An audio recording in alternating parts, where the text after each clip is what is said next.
Fala galera, aqui é o Paulo Aragão falando, sejam todos bem-vindos ao Giro Bitcoin, esse podcast diário que vai te informar no menor tempo possível sobre as últimas notícias que agitaram o mercado cripto mundial.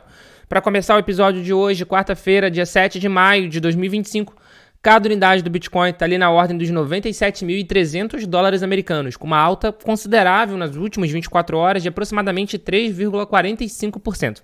O Ether, segundo maior criptoativo do mercado, também está na mesma toada, com uma alta de cerca de 3,6% nas últimas 24 horas, com cada unidade nesse instante em 1.830 dólares americanos.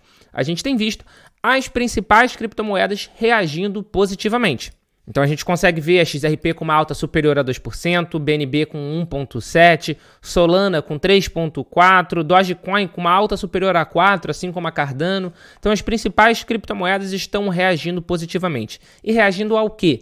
Apesar da gente hoje ter a reunião do Fed, onde a gente sabe que muito provavelmente não vai ter nenhuma alteração da taxa de juros, ocorreu a primeira comunicação oficial de uma reunião envolvendo os Estados Unidos e a China. Se no dia de ontem eu tinha chegado a comentar de que parecia que de fato não teria nenhuma novidade ao longo dessa semana, tudo mudou. As coisas mudam muito rápido no mundo. No mercado econômico, então, muda mais rápido ainda.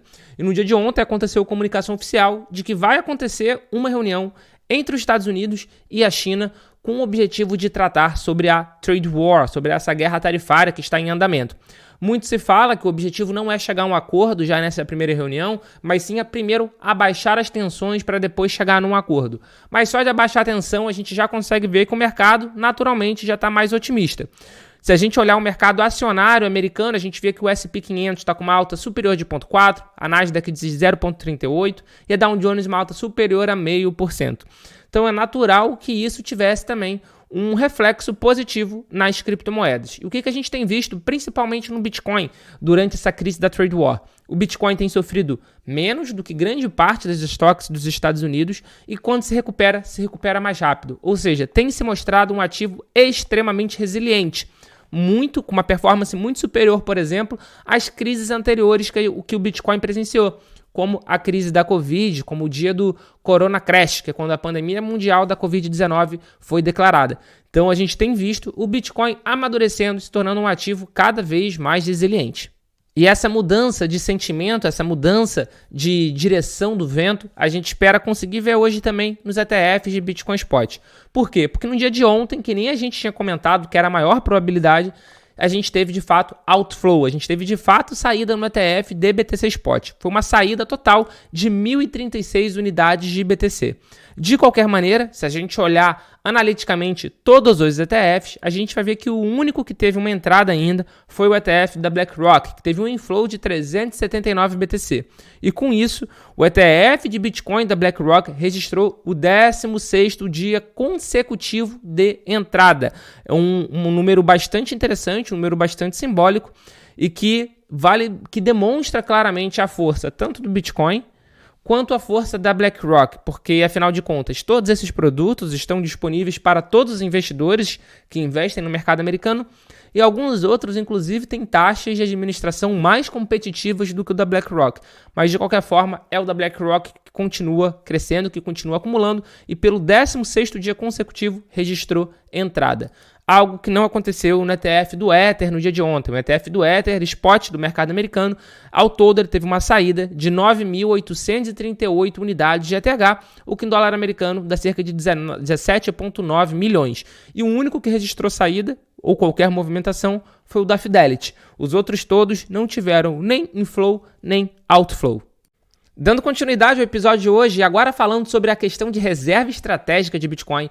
No episódio de ontem, aqui, a gente comentou sobre o estado da Flórida ter rejeitado a adoção do Bitcoin como reserva estratégica, pelo menos por enquanto.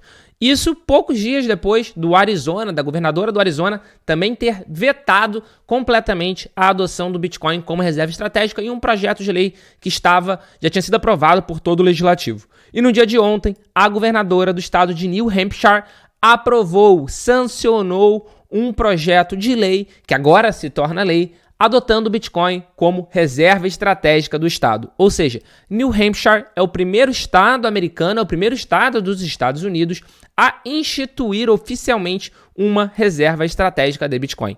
Vale ressaltar que já existe uma reserva estratégica de Bitcoin A nível nacional, os Estados Unidos têm uma reserva e agora New Hampshire é o primeiro estado americano a adotar. A governadora sancionou no dia de ontem, é uma notícia extremamente positiva, e agora a gente já tem o primeiro finalista, digamos assim, da corrida estadual de adoção do Bitcoin como reserva estratégica. New Hampshire habilitou a reserva estratégica estadual. A gente já tem mais um projeto de lei do Arizona que vai para a sanção da governadora, muito provavelmente vai ser vetado, mas de qualquer forma já existem outros estados também com projetos de lei em nível avançado, em estágio avançado. A gente tem North Carolina, a gente tem Texas, e aí depois a gente tem outros diversos com conversas ainda embrionárias, como por exemplo Alabama, Geórgia, Iowa, Illinois, enfim, existem outros diversos estados que estão também iniciando o debate, mas nesse momento quem está mais avançado é o próprio Arizona, North Carolina e Texas. Arizona, a gente sabe que a governadora deve vetar, mas de qualquer maneira, o fato da governadora de New Hampshire ter sancionado pode fazer uma mudança de cenário. Afinal de contas, a partir do momento que um faz, acaba sendo uma corrida. Os outros estados, em sua grande parte, vão tentar fazer também. E muito também por causa dessa crescente adoção que a gente tem visto do Bitcoin por parte de institucionais e por parte de governos, o fundador da Binance e ACO, o CZ, acredita que o BTC pode sim atingir entre $500 mil e $1 milhão cada unidade ainda nesse ciclo.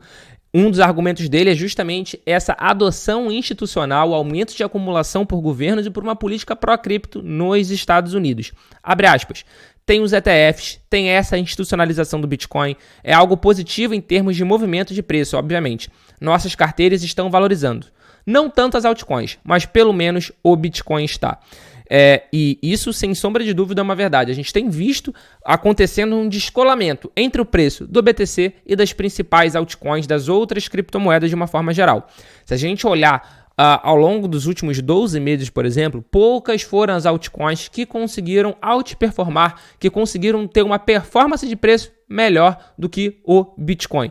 E a gente tem visto também algumas análises surgindo de valorização de altcoin, mas a gente sabe que não tem acontecido tanto assim. Por exemplo, o Standard Chartered, que é um dos principais bancos da Europa, é o maior banco do Reino Unido, prevê que a BNB, que é justamente a moeda da Binance, mais do que dobre de valor em 2025. De acordo com o relatório da pesquisa, a gestora projeta que o preço do BNB suba para aproximadamente $1.275 por token até o final desse ano. Em 6 de maio, ou seja, no dia de ontem, o BNB era negociado a quase $600 por unidade. Abre aspas. O BNB tem sido negociado praticamente em linha com uma cesta que não ponderada de Bitcoin e Ether desde maio de 21, tanto em termos de retornos quanto de volatilidade. Esperamos que essa relação continue, elevando o preço do BNB de cerca de $600 para 2.775 até o final de 28.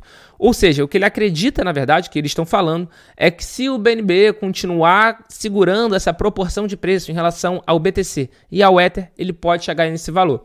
Mas o que a gente tem visto, reforço para vocês, é que as principais criptomoedas estão perdendo valor perante o Bitcoin ao longo do tempo. Se isso vai continuar acontecendo ou não, a gente não consegue cravar, só o tempo vai responder pra gente, mas isso é o que tem acontecido ao longo desses últimos meses. De qualquer forma, o BNB tem algumas notícias interessantes, como por exemplo as próprias parcerias que o CZ tem firmado na Ásia com países para prover conhecimento de cripto. No Kirguistão, por exemplo, ele fechou um memorando de entendimento, ele está como advisor do Kirguistão, está como advisor também de cripto do Paquistão, e para o Kirguistão já se sabe que ele propôs adotar o Bitcoin como reserva estratégica, mas não só o Bitcoin, como também o próprio BNB.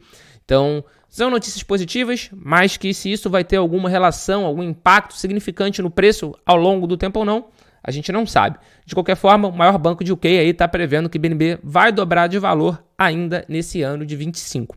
Para fechar o Giro Bitcoin de hoje, 2 notícias do Brasil.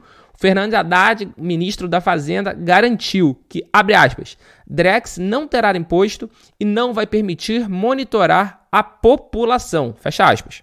Essa declaração, um tanto quanto polêmica, foi dada em um ofício encaminhado à Câmara dos Deputados, respondendo a uma solicitação de informações sobre o Drex. Ele garantiu que não haverá qualquer cobrança de imposto por meio de operações usando o Drex, nem mesmo os gas fees, que são pagos em operações que envolvem a criptomoeda. Quando você vai enviar, por exemplo, uma transação de Bitcoin, você paga uma taxa de rede. Você vai mandar uma transação de Ether, você paga uma taxa de rede. De Solana, você paga uma taxa de rede. E o Haddad falou que não vai ter nem a taxa de rede.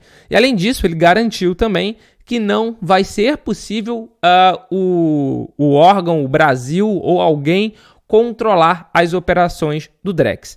De qualquer forma, a gente sabe que não funciona muito bem assim, porque o Drex é uma CBDC. Uma CBDC ela é baseada em blockchain. E na blockchain, por exemplo, se você estiver utilizando a stablecoin da USDT, stablecoin de dólar americano emitido pela Tether, o USDT, a Tether consegue bloquear endereços de carteira. Se aquele endereço de carteira for sancionado, a Tether consegue bloquear. O Brasil não vai conseguir controlar isso da própria CBDC, da moeda emitida pelo próprio Brasil?